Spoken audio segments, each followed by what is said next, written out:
Amén, hermanos. Estamos comenzando nuestro estudio bíblico del día martes.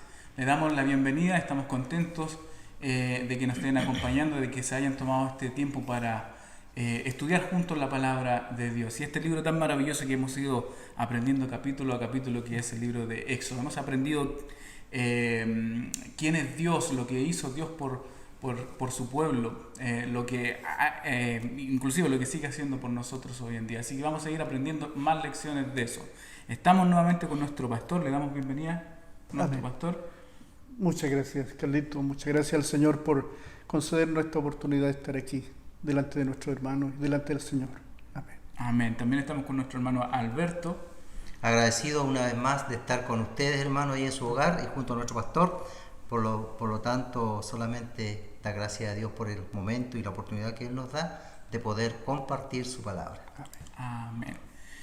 Les voy a invitar que vayan abriendo sus Biblias por mientras. Vamos a estar estudiando el capítulo 6 en adelante, así que vayan abriendo sus Biblias en el capítulo 6 de Éxodo. Pero antes, como siempre lo hemos hecho, vamos a pedir la guía del Espíritu Santo, que vaya abriendo nuestros corazones, que vaya abriendo nuestras mentes para poder ir recibiendo lo que Él quiere enseñarnos. No lo que nosotros podamos humanamente hablar, sino lo que Dios quiere, que su Espíritu Santo sea obrando en nosotros. Amén. Sí. Hermano Alberto, usted nos dirige en una oración. Amado Dios, en primer lugar, Señor, te alabamos, te bendecimos, honramos tu santo nombre e invocamos tu presencia en medio nuestro, Dios eterno. Señor, te damos honra y gloria a ti porque solamente tú eres digno de todo honor, de toda honra y toda gloria y alabanza. Padre, ayúdanos en este estudio junto a nuestro pastor a escudriñar tu palabra, a aprender de ti, Señor, a través de ella. Amado Dios, te damos gracias por la oportunidad que usted nos da, Señor, de poder venir a las Escrituras, buscar las perlas preciosas que están en ellas, Señor, y guardarlas como un tesoro en nuestro corazón. Amén. Ayuda también a nuestros hermanos que realmente sea de bendición para ellos y sus hogares, Señor. Gracias, Padre, gracias, bendito Jesús. En el nombre de nuestro Señor Jesucristo. Amén. Amén. En el capítulo 4 estuvimos viendo que Dios se presenta a Moisés como yo soy el que soy, con las iniciales Y, H, B, H. Y ahora en el capítulo 6 vemos que Dios se presenta también, o nos hace recuerdo de que se presentó en la antigüedad a los patriarcas como el Shaddai. Así que eso el pastor nos va a estar explicando ahora, en el capítulo 6. Pastor, le doy el lugar a usted. Amén. Ya les hemos saludado, hermanos. Vamos a estar haciendo un resumen de todo lo que nuestros hermanos han estado examinando en la Escritura y compartiéndolos con nosotros todos los martes. Así que solamente esto es un resumen de todo lo que ellos han trabajado delante del Señor, con la ayuda del Señor. Así que aquí tenemos hoy día cómo Dios se reveló antes que a Moisés, se reveló con el nombre del Shaddai. Luego vamos a ver cuando Dios le da la misión a Moisés para ir con este mensaje que Dios le envió a Faraón. Vamos a ver de paso también las 10 plagas que ocurrieron allí en Egipto. Y vamos a ver si alcanzamos a compartir con nosotros hoy día respecto a la Pascua. Y también vamos a ver tipos o figuras proféticas del Éxodo en relación a Cristo y a la vida cristiana. Vamos a ver qué podemos hacer hoy día, pero hemos ya invocado el santo nombre del Señor para todo esto. Así que partamos ahí, que Dios había aparecido antes a los patriarcas, es decir, Abraham, Isaac y Jacob, como el Shaddai, del nombre que él usó para hablar con Moisés, con todos ellos. Esto significaba el Dios omnipotente, pero también daba la imagen de un Dios poderoso, todopoderoso, pero a la vez tan amoroso que se hace representar con la expresión de una madre que cobija a un bebé y lo amamanta, que jamás lo podría soltar debido a su amor. Con ese nombre el Señor se presentó a Moisés. Pero ahora con Moisés, aquí directo en el desierto, allí se revela Moisés y le dice: yo antes me presenté a vuestros padres como el Shaddai, pero ahora a ti te voy a decir mi nombre, el santo nombre del Señor. Este nombre que se escribe y está registrado con las iniciales hebreas Yod, Hei, Bab, Hei, con esas iniciales, las 4 iniciales que nosotros conocemos como el tetragrama o tetragramatón, como se entiende en teología. Este santo nombre que los judíos no se atreven a nombrar, pero que está escrito ahí, tiene tanta reverencia este nombre. Con ese nombre se dio a conocer a Moisés, pero la revelación de Dios como el Shaddai ya no deja de ser algo del pasado. La revelación del nombre del Shaddai sigue siendo muy importante para nosotros porque indica el cuidado que Dios tiene para con usted, para conmigo, para con cada uno de nosotros. Dios nos cuida como con el cuidado que puede tener una madre para con su hijo que amamanta. Pero cuando Dios se presenta con su nombre personal, no está revelando solo un rasgo de su naturaleza y de su persona, está revelando su realidad, la realidad del Dios Todopoderoso, del Dios Eterno. Por eso los hebreos reverenciaban su santo nombre, el tetragrama, o como le dije antes, el tetragramatón. Las 4 consonantes, en español es Y, H, B, H, en hebreo suena eso, Yod, Hei, Bab, Hei, el nombre del Dios Todopoderoso, que se refieren como al Shem Hameforá, que es el nombre inefable del Dios eterno. Demasiado importante para ser nombrado y expresado en palabras. Esto es respecto a eso, así que mis hermanos igual van a tener una opinión respecto a eso y alguna lectura de la Biblia respecto a este momento ahí en Éxodo 6, 1 al 3, cuando le dice, esto es mi nombre. Amén. Hermano Alberto. Si gusta, le damos lectura a lo que el pastor acaba de poner. Amén. Y precisamente capítulo 6, versículo del 1 al 3 dice, Jehová respondió a Moisés, ahora verás lo que yo haré a Faraón, porque con mano fuerte los dejará ir y con mano fuerte los echará de su tierra. Habló todavía Dios a Moisés y le dijo, yo soy Jehová. Y aparecía a Abraham, a Isaac y a Jacob como Dios omnipotente. Mas en mi nombre, Jehová, no me di a conocer a ellos. Amén. El nombre Jehová es una transliteración del santo nombre de Dios. Entonces a nosotros los occidentales nos llegó el santo nombre de Dios transliterado del hebreo al español como Jehová. Amén. Amén. Amén. Importante esto de claro, cómo se hizo conocer Dios a los patriarcas como el Shaddai. Vemos de repente tantas personas que sienten como que si Dios es un Dios lejano que nos creó y nos dejó acá, que sigáramos el curso de la historia por nuestra propia cuenta, pero acá es la expresión el Shaddai de eso, de una mamá que está amamantando, del cuidado que tiene por su hijo, es algo que nos conforta saber que Dios es el Shaddai. Y lo otro, cómo se presenta también a Moisés con todo lo que él es, con la esencia misma de Dios, que no dejó nada oculto, que se reveló como él a nosotros, que no se oculta de nosotros, sino que quiere que le conozcamos y que quiere tener una relación también con nosotros, que es importante. Amén. Amén. ¿Seguimos entonces? Sí. Luego vamos a este momento en el en el capítulo 7 en adelante, del 1 en adelante, donde Dios envía a Moisés con el mensaje ya a Faraón. En la comisión dada por Dios a Moisés para Faraón, le dice, yo te he constituido Dios para Faraón.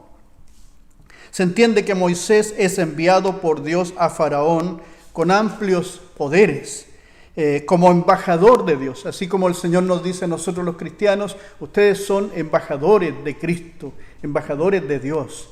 Somos colaboradores de Dios, así también en este sentido le dice a Moisés que va con amplios poderes como embajador de Dios. El término Elohim significa Dios.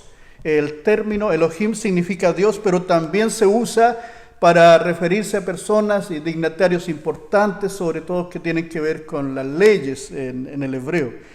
Así como en el español nosotros le decimos a Dios el Señor, ¿cierto? Pero también nos referimos a una persona, oiga Señor, córrase un poquito más hacia allá. O sea, utilizamos la palabra Señor para referirnos a Dios, pero también con respeto a alguna persona. Así también en el hebreo la palabra Elohim es un nombre para Dios, pero se usa también para personas importantes, para magistrados y jueces y otras autoridades. En la versión hebrea, Elohim, en este pasaje se traduce de esta manera: te he constituido como justiciero para Faraón. O sea, en la Biblia nuestra Reina Valera dice, se traduce, yo te he constituido Dios para Faraón. Y en la Biblia hebrea se traduce al español, te he constituido como justiciero para Faraón.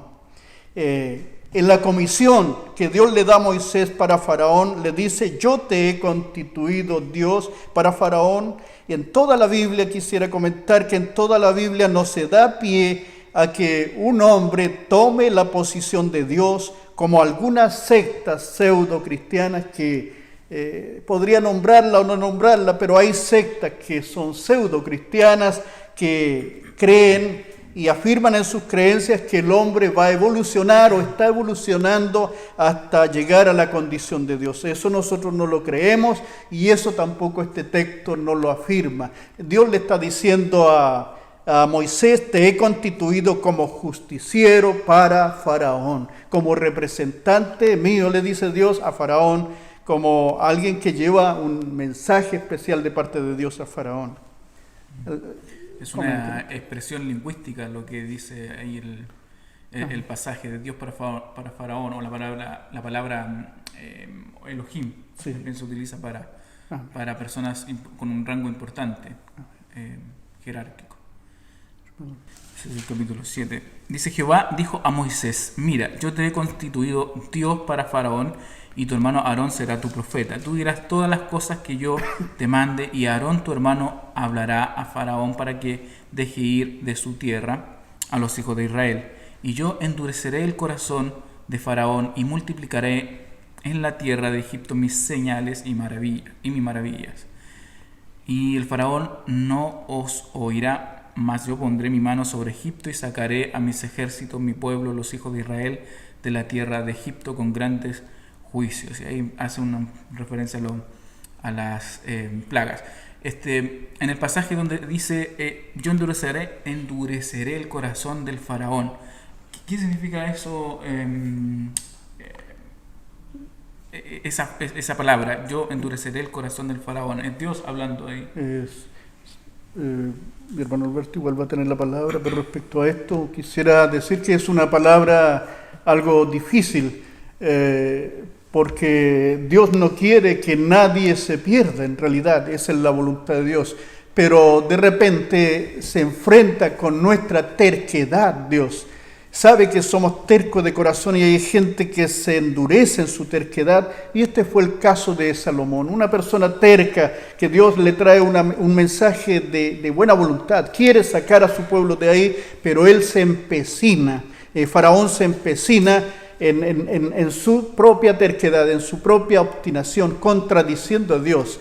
Y Dios es prudente, viene con una buena palabra, viene con un mensaje claro de amor, un mensaje de buena intención, pero sin embargo, muchos hombres, muchos seres humanos se ponen en contra de Dios, y por tanto, por ahí va el asunto respecto a esta posibilidad que este hombre se puso terco contra Dios, endureció su corazón, y esto está dentro también de la voluntad permisiva de Dios. Hay una perfecta voluntad de Dios, esa voluntad donde nosotros podemos hacer lo que le agrada a Dios, eso es lo que Dios quiere, pero también dentro de la voluntad de Dios está la voluntad permisiva, que Dios nos deja hacer esas cosas que van a resultar desastrosas para nosotros, y Dios lo sabe, pero en su respeto por el ser humano que Él creó, los deja avanzar en eso. Pero la idea no es andar en la voluntad permisiva de Dios, hacer lo que nosotros queramos, sino lo que Dios quiera. Así que en base de eso va un poco enfocado ese concepto. Efectivamente, cuando hermano Carlito dice, ¿qué significa esto cuando Dios endureció el corazón del faraón? Si la idea de Dios era sacar a su pueblo de la esclavitud. Pero también recuerdo yo, hermanos, que en un estudio anterior veíamos que Dios no es un Dios caprichoso y todo lo que Él hace, lo hace siempre con una justa razón y una justa medida para nosotros, y no lo hace a propósito porque Él se le antojó o por un capricho. Cuando Dios habla que Él endureció el corazón de Faraón, precisamente vemos anteriormente que ya Faraón había dispuesto a no dejar ir a su pueblo, y ya había endurecido primeramente su corazón. Y también veíamos, se recuerda usted, que como Dios conoce nuestro corazón, Él sabe lo que hay en nuestro corazón, Él sabía perfectamente que Faraón iba a actuar de esa manera. Y si usted quiere saber acerca del capítulo 5 anterior, lo que Faraón ya había dicho respecto a esto, cómo se burló Faraón de Moisés y Aarón cuando fueron a dejarle el mensaje a ellos, y Faraón le dice, y Faraón respondió, 5:2 dice, y Faraón respondió, ¿quién es Jehová para que yo oiga su voz y deje ir a Israel? Yo no conozco a Jehová, dice, ni tampoco dejaré ir a Israel.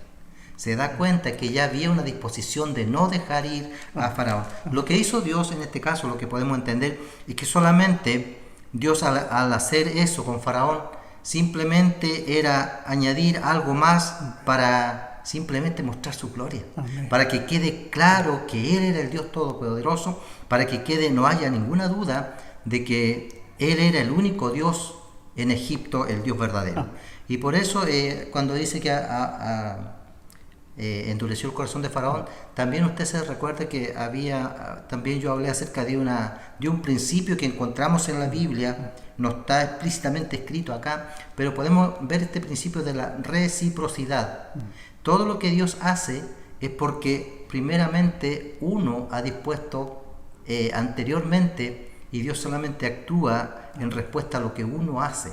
Y eso es lo que hizo Dios con Faraón. Actuó simplemente en respuesta a lo que Faraón hacía primero. Dios iba después actuando, endureciendo el corazón, simplemente de una forma también de Él demostrar y dejar claro quién era Dios. Amén.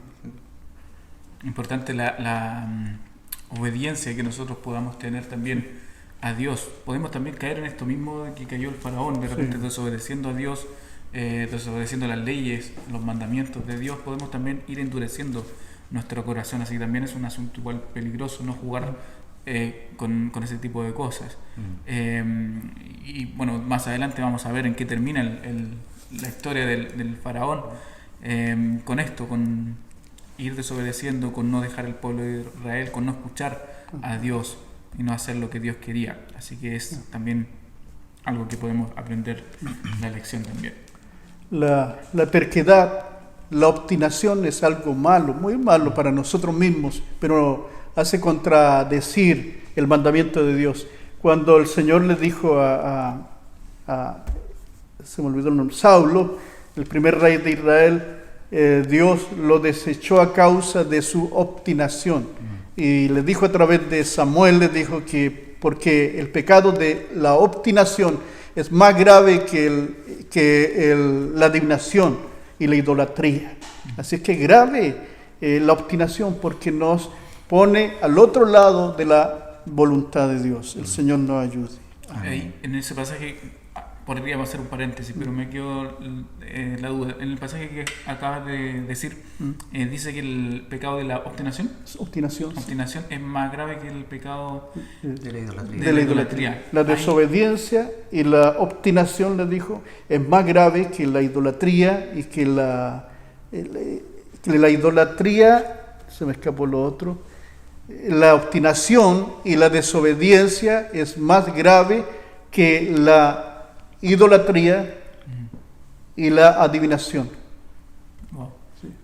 Para Dios entonces también hay como niveles de pecados más graves que otros. Sí, en realidad todo pecado es una desobediencia delante del Señor, pero dice la Biblia que hay pecados de muerte y algunos pecados que no son de muerte.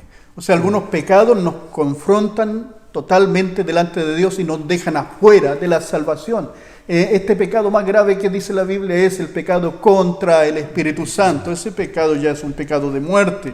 Otros pecados que tienen implícita la intención y todo lo demás también son muy fuertes delante del Señor. Entonces, todos los pecados son una desobediencia delante del Señor, pero algunos son mucho más ofensivos, mucho más repulsivos. En la Biblia tenemos pecados que son pecados casi comunes, pero no es bueno hacerlos, pero hay otros que son abominación delante del Señor. Así que en eso podemos ver en la Biblia que hay una diferencia entre pecados y pecados. Pastor, aprovechando la instancia, Amén. podría, no sé si usted puede explicarnos el tema del pecado que Dios no perdona, es contra la blasfema contra el Espíritu Santo. Sí.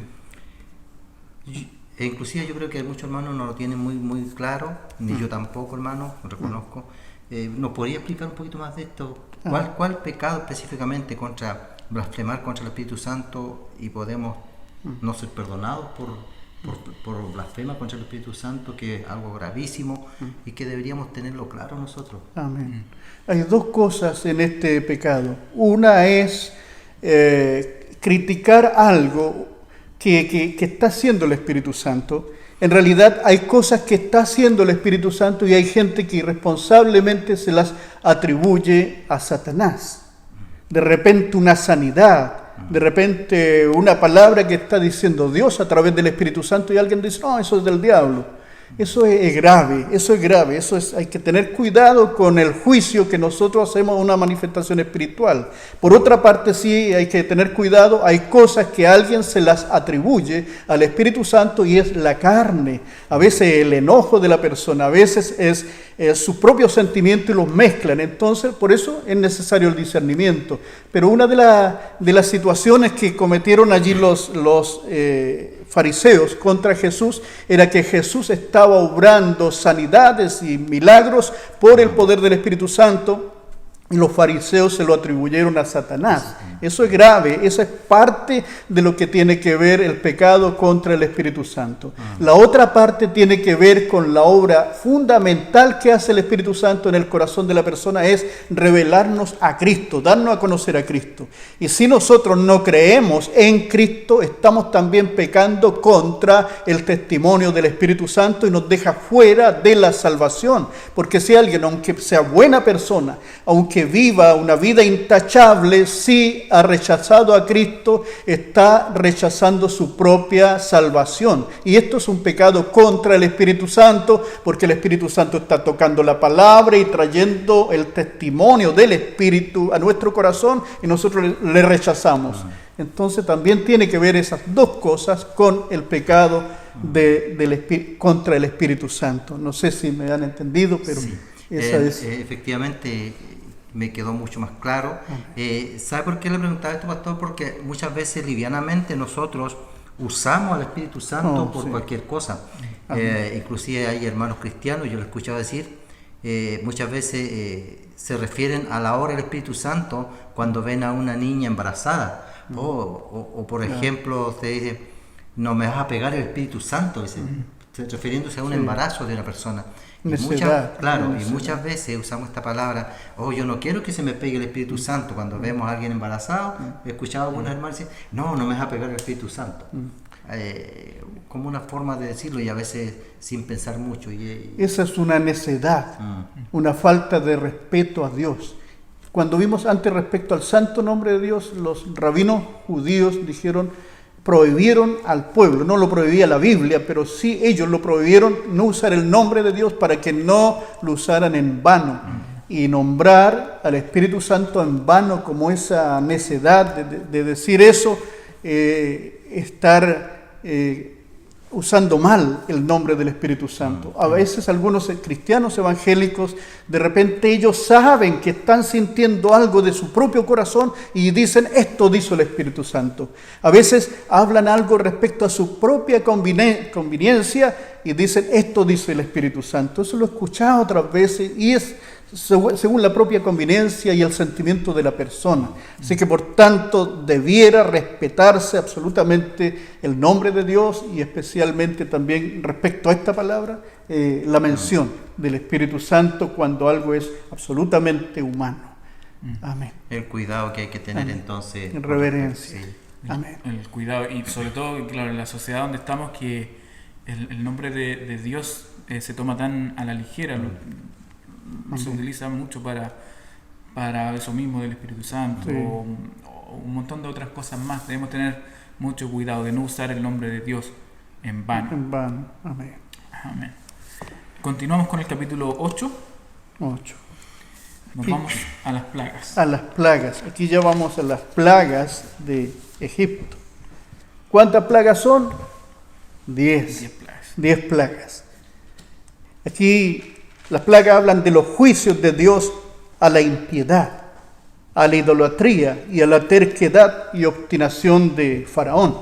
Y por cierto también el pueblo de Dios, porque sí había tantos dioses ahí que adoraban en Egipto hasta el río Nilo. Era porque el pueblo también era idólatra. El pueblo también era impío. Así que estas 10 plagas vienen con justicia de parte de Dios a toda esa nación impía, especialmente a Faraón. Las plagas de Egipto nos muestran un Dios justiciero que simplemente quiere sacar a su pueblo de la dura esclavitud de Egipto, pero tiene que lidiar con la obstinación de Faraón y la influencia de los consejeros que son hechiceros. Cada una de las 10 plagas fueron señales sobrenaturales en el contexto de juicio de Dios.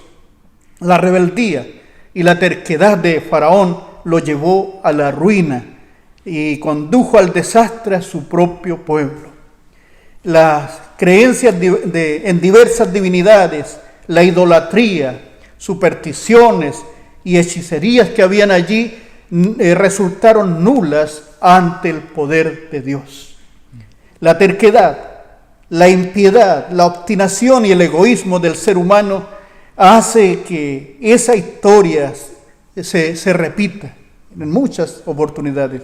¿Cuántos líderes del mundo han dejado en bancarrota a su propio país por haberle dado vuelta la espalda a Dios? Sistemas políticos en el mundo han dejado en la pobreza total, en el hambre, en la ruina sus propios países solamente por ignorar a Dios. Fíjese en cualquier gobierno impío que ha sacado a Dios de su modelo, ese pueblo va a ir a la ruina. Entonces la terquedad, la impiedad, la obstinación y el egoísmo del ser humano hace que esa historia se repita. ¿Cuántos líderes del mundo han conducido a su pueblo al desastre y a la ruina? También en el plano familiar, ¿cuántos hogares son destruidos o dejados maltrechos a causa de la impiedad, la obstinación y la rebeldía y el egoísmo? Hay mucho trapo que cortar en esto. La obstinación es algo malo dentro del matrimonio, pero mi hermano, ahí vayan ustedes haciendo un aporte que ha sido muy bueno. Efectivamente, pastor, cuando usted habla de la obstinación del ser humano, la rebeldía, la tesudez, el orgullo, todas estas cosas las podíamos ver en Faraón. Amén. Y efectivamente, Faraón con todas estas cosas llevó a la ruina a Egipto. Amén. Porque en esa época, recordemos que Egipto era una potencia mundial, tenía el ejército más potente, más poderoso de la tierra. Era una potencia mundial. Y a partir de este episodio que ocurre, la rebeldía de su corazón, el enfrentarse a Dios y no obedecer, no humillarse, llevó a la ruina a toda una nación. Porque desde ese momento, cuando Dios ya destruyó finalmente a todo el ejército ahí en el Mar Rojo, Egipto no se paró nunca más. Ahora sigue siendo nuevamente una nación, pero ya no es ese imperio, no es esa nación poderosa. Desde ese momento Egipto empezó a irse a la ruina, dice usted. Así que qué tremendo es luchar contra Dios, hermano. Qué tremendo es ser obstinado, el ser porfiado. Cuando nosotros muchas veces la palabra nos confronta y nosotros seguimos nuestra obstinación, estamos actuando neciamente como lo hizo Faraón. Sí. Y seguimos creyendo y luchando contra Dios sin darnos cuenta que eso nos lleva a nuestro propio desastre, a la ruina. Y uno cree que va bien, pero yo me imagino que Dios en su corazón se pone triste porque nosotros no logramos entender lo que Él quiere entregarnos. Y todo lo que Dios nos entrega siempre es para nuestro bien, es para bendecirnos, es para que estemos bien. Y aquí vemos un claro ejemplo, y usted puede sacar muchos más, hermanos, de la vida de Faraón y de lo que Dios obró. Pero como decíamos, Dios no lo hizo por un vano capricho, no lo hizo porque Él quiso hacerlo. Simplemente lo hizo porque este hombre era obstinado, porfiado, tesudo, y el orgullo, me imagino, que estaba a flor de piel. Amén. También acá vemos que las plagas, las 10 plagas fueron ataques directos también a las creencias que tenían los egipcios. Sí. Cada plaga, las 10 plagas fueron ataques directos a las deidades de ellos, donde dioses. ellos tenían sus dioses, donde ellos tenían su confianza. Nosotros como cristianos de repente también tendemos a poner nuestra confianza en algunas cosas que no son Dios. Tendemos a poner nuestra confianza, por ejemplo, en nuestro trabajo, que nuestro trabajo nos va a llevar al sustento diario y todo eso, dejando de repente de confiar en Dios. Tenemos que tener cuidado también de dónde estamos poniendo nuestra confianza. Amén. Podemos perder nuestro trabajo en cualquier momento y quedar sin sustento. Nuestra confianza tiene que estar puesta en Dios, en Dios en el que vamos a confiar. Podemos salir mal parados como salieron los egipcios. Me llama la atención eso de que cada plaga fue un ataque directo hacia donde los egipcios tenían puesta su confianza. Amén. Donde habían puesto sus ojos y habían encontrado descanso. Eso me llama la atención también del pasaje. Esa otra faceta de las plagas, que fue un ataque frontal a cada una de las creencias, de las divinidades falsas que tenían los egipcios, para que la gente despierte de la ignorancia. Toda creencia ajena a Dios es superstición, es engaño diabólico. Por tanto, el Señor dejó bien claro que Él era el único Dios poderoso que tenía poder sobre todas esas deidades que tenían los egipcios. Amén. Amén. Amén. Pasamos entonces al capítulo 9, la Pascua o Pesaj, que significa salto o pasar por alto. Amén. El capítulo 12, hermano Alberto, usted lo tiene, ¿no? Sí. Del 1 al 7. Del 1 al 7. Vamos a darle lectura a la palabra del Señor referente a la Pascua, capítulo 12. Y habló Jehová a Moisés y a Aarón en la tierra de Egipto, diciendo: Este mes os será principio de los meses, para vosotros será este el primero de los meses del año. Hablad a toda la congregación de Israel, diciendo: En el 10 de este mes, tómese cada uno un cordero según la familia de los padres, un cordero por familia. Mas si la familia fuere tan pequeña que no baste para comer el cordero, entonces él y su vecino inmediato a su casa tomarán uno según el número de las personas. Conforme al comer de cada hombre, haréis la cuenta sobre el cordero. El animal será sin defecto, macho de 1 año, lo tomaréis de las ovejas o de las cabras, y lo guardaréis hasta el día 14 de este mes, y lo inmolará toda la congregación del pueblo de Israel entre las 2 tardes.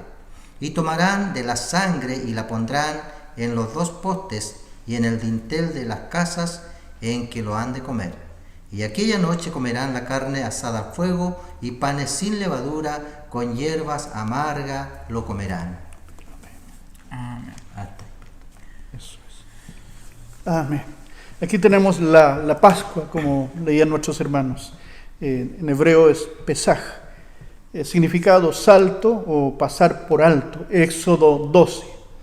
Dios ordenó a Israel sacrificar un cordero, animal de 1 año, sin defecto. Su sangre sería colocada en las 2 partes de los postes de la casa, en los dinteles de la casa. Y la sangre os será por señal, dijo el Señor. La sangre os será por señal. ahora también a nosotros la sangre de Cristo es señal de salvación, que el Señor nos perdonó, nos limpió, así que tenga mucho valor usted a la sangre de Jesucristo el Señor. Entonces la sangre será por señal. Y la sangre os será por señal en las casas donde vosotros estáis. Y veré la sangre y pasaré de vosotros, y no habrá de vosotros plaga de mortandad cuando hiera la tierra de Egipto.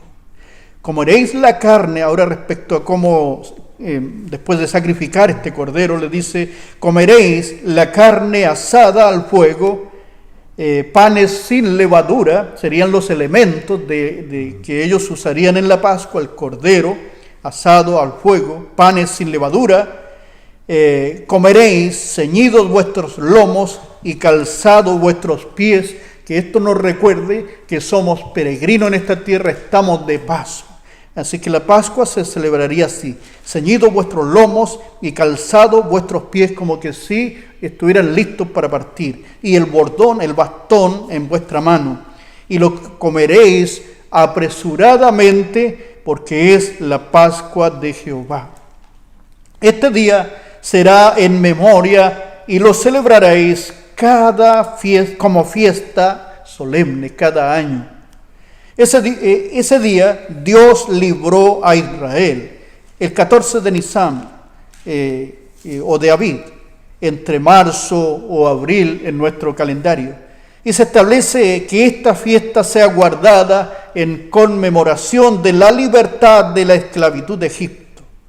Esto significa redención y liberación. Esta fiesta está llena de significado respecto al Mesías, respecto al Señor Jesús, respecto a nuestra redención. El Cordero sin defecto muestra al Cordero de Dios. El Cordero asado y consumido completamente ilustra el sacrificio del Mesías. La sangre en el dintel, en la protección divina. Las hierbas amargas para recordar siempre la redención que nos dio una nueva vida en Cristo. Si recuerda usted, o yo recuerdo mi vida pasada, cuántos momentos de amargura, pero esa amargura no tenía ninguna consolación, pero si ahora en Cristo, aunque pasemos momentos difíciles, tenemos la paz y la consolación del Señor. Cuánta gente deprimida que estaba mal, totalmente perdida en sus emociones, alejada de toda esperanza, pero ahora en Cristo el Señor les sanó. Así que las hierbas amargas en la Pascua representaban esa amargura que los judíos pasaron en Egipto, pero ahora para nosotros, esa amargura que pasamos nosotros sin Cristo, pero que ahora el Señor nos dio vida nueva. El pan sin levadura, una vida guardada del pecado y de las falsas enseñanzas. La Pascua misma representa al Señor Jesucristo, como dice el apóstol Pablo, que Jesús es nuestra Pascua. El pan sin levadura representa la salida precipitada de los hebreos, el pan que no alcanzó a liudar, pero también representa la ausencia de pecado y de todo mal que puede fermentar y descomponer lo que es puro. Hay mucho que hablar de esta preciosa fiesta que representa la salida del pueblo de Dios de Egipto. Representa redención y libertad. Amén. Amén. Amén. Tiene muchos simbolismos y muchas figuras la celebración de la Pascua. Ahora, una pregunta más o menos. Nosotros no celebramos esta Pascua como cristianos. Lo celebran solamente los judíos. Amén. Nosotros lo que celebramos es la Santa Cena, que es lo último que hizo Jesús, pero tomamos muchos de estos elementos. Sí. Los tomamos por este mismo significado, por ejemplo el pan sin levadura, por esos mismos significados la tomamos nosotros. Por esos mismos significados, sí. Una vida apartada del pecado, sí. Y todo eso.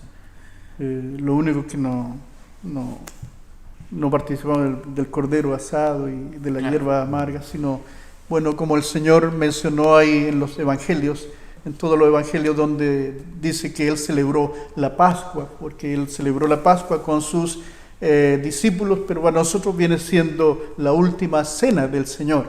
Entonces ahí se dice que tomó el pan y el vino, y eso es lo que nosotros hacemos en nuestra Santa Cena. Pero se entiende que ese día sí hubo ahí cordero, hubo también las hierbas amargas, hubieron todos los elementos que el Señor ordenó para la Pascua, porque el Señor vino a cumplir cada uno de los mandamientos del Señor, o sea, de Dios. El Señor Jesucristo nunca desobedeció la Biblia, ni ninguna parte de la Biblia.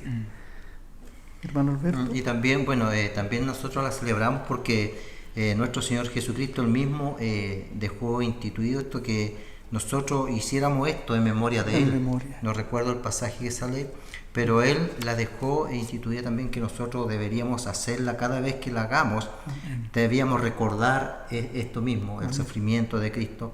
Entonces, como el apóstol Pablo decía que Jesucristo es nuestra Pascua, nosotros, bueno, ahora lo que venimos a hacer al tomar la Santa Cena es recordar el sacrificio de nuestro Señor Jesucristo, que Él representa al Cordero inmolado, al Cordero que fue sacrificado, que está representando a nuestro Señor Jesucristo. Así que nosotros ahora lo hacemos en memoria de nuestro Señor Jesucristo y en el sacrificio que Él hizo por nosotros.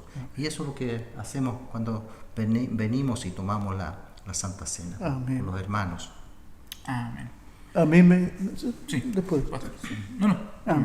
A mí me impresiona la soberanía de Dios. Fíjese que los cristianos ya no es necesario sacrificar el Cordero Pascual, porque Dios lo sacrificó allí en el Calvario, presentó su propio Cordero ahí por todos nosotros, por el perdón de nuestros pecados y para que la sangre de Cristo también nos cubra y que la sangre de Cristo perdone nuestros pecados. Pero ocurre que los judíos siguen participando, siguen celebrando la Pascua, porque para el judío es un mandamiento perpetuo. Entonces se sigue participando de la Pascua, pero tampoco ellos sacrifican el Cordero Pascual. ¿Por qué? Porque ya no existe el templo. Así que Dios permitió en su soberanía que nadie a partir de ahí pueda sacrificar el Cordero Pascual, porque alguien superior lo sacrificó allí en el Calvario. El Padre entregó a su propio Hijo en sacrificio por todos nosotros. Por tanto, Cristo es nuestra Pascua y Él es el Cordero de Dios que ha sido sacrificado. Así que los judíos celebran la Pascua ahora con el pan sin levadura, con el vino, con las hierbas amargas y otros elementos, pero no sacrifican el Cordero Pascual porque el templo no está. Amén. Y bueno, la Escritura dice que Cristo, nuestro Cordero Pascual, Él se entregó como un manso cordero, esa Escritura, y se entregó a este sacrificio por todos nosotros. Entonces, Cristo es nuestro Cordero, Cristo es el Cordero Pascual, al cual nosotros ahora celebramos ese sacrificio que Él hizo por toda la humanidad, entregándose ahí su vida. Y como decía el holocausto, cuando Él dice consumado es, que dice que la obra había terminado, estaba listo. Y esto también representa que el Cordero debía consumirse por forma completa. Y lo que Dios dijo en las palabras en la cruz del Calvario, consumado está todo eso, está todo terminado. Amén. Es muy hermoso todo lo que el simbolismo que encierra todo esto, lo que representa, hermano. Es tan hermoso y todo concuerda tan perfecto la obra de Dios, como Dios planeó en su sabiduría infinita, todo lo planeó a la perfección, y cómo uno puede ir viendo todo lo que se escribió 600, 700 años de lo que después aconteció, se cumple en forma perfecta. Amén. Entonces es maravilloso todo lo que representa, hermano, esto de la Pascua. Amén. Es muy lindo. Amén.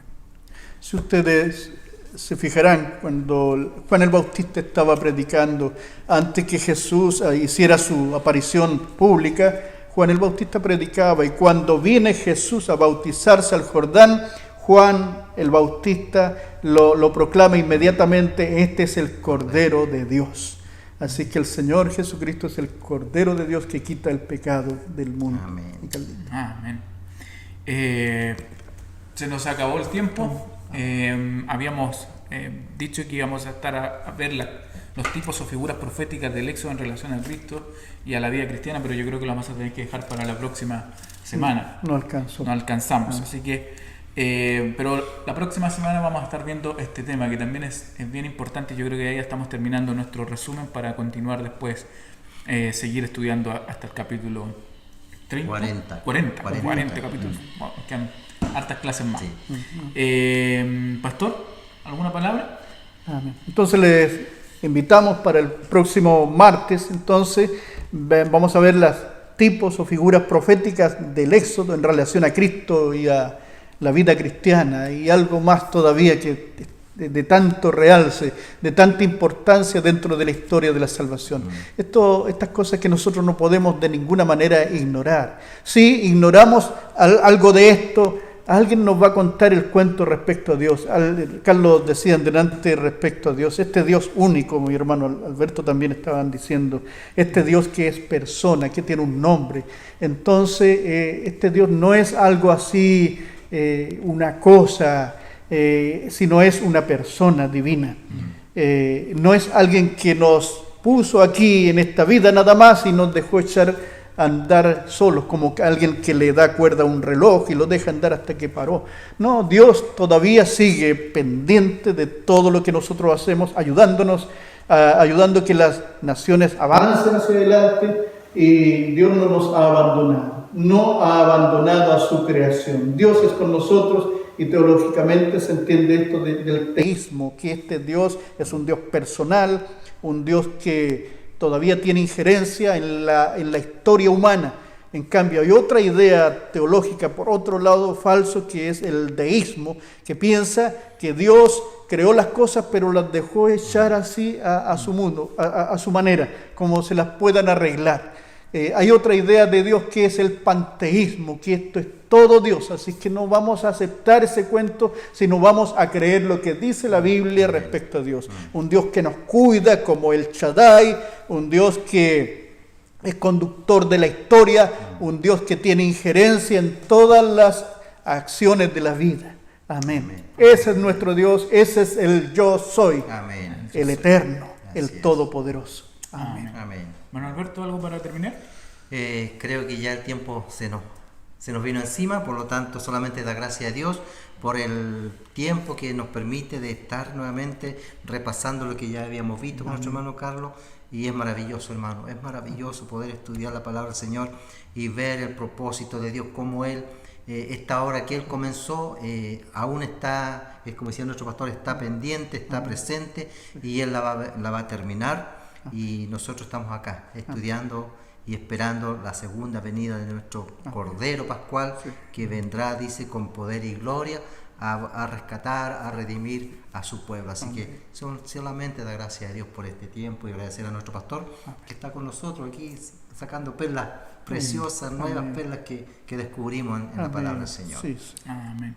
Es maravilloso eso de seguir descubriendo. Nosotros ya lo habíamos pasado, pero lo volvemos a leer y volvemos a sacar más perlas, como dice el hermano Alberto. Así que es importante meditar en la palabra de Dios, leer y releer la palabra de Dios, porque cada vez nos vamos nutriendo más. Vamos a terminar, vamos a orar para que Dios sea con nosotros. Padre, te damos gracias por este tiempo que hemos tenido para estudiar tu palabra, Señor, juntos. Te agradecemos porque nos dan las instancias para poder compartir con nuestros hermanos tus enseñanzas, Señor. Esperamos, Señor, que tú seas hablando a cada uno de nuestros hermanos, Señor, enseñándole, Señor, tu palabra, enseñándole quién eres tú, lo que tú quieres en la vida de ellos, Señor. Te agradecemos, Señor, por tu bendición, por tu provisión con nosotros, Señor. Te esperamos poder conectarnos la próxima semana y poder estudiar juntos la palabra, Señor. En el nombre de Jesús te agradecemos. Amén. Nos vemos el jueves a las 8 de la noche, el domingo a las 10:30 de la mañana, y el martes a las 8 para nuestro estudio de Éxodo. Muchas bendiciones.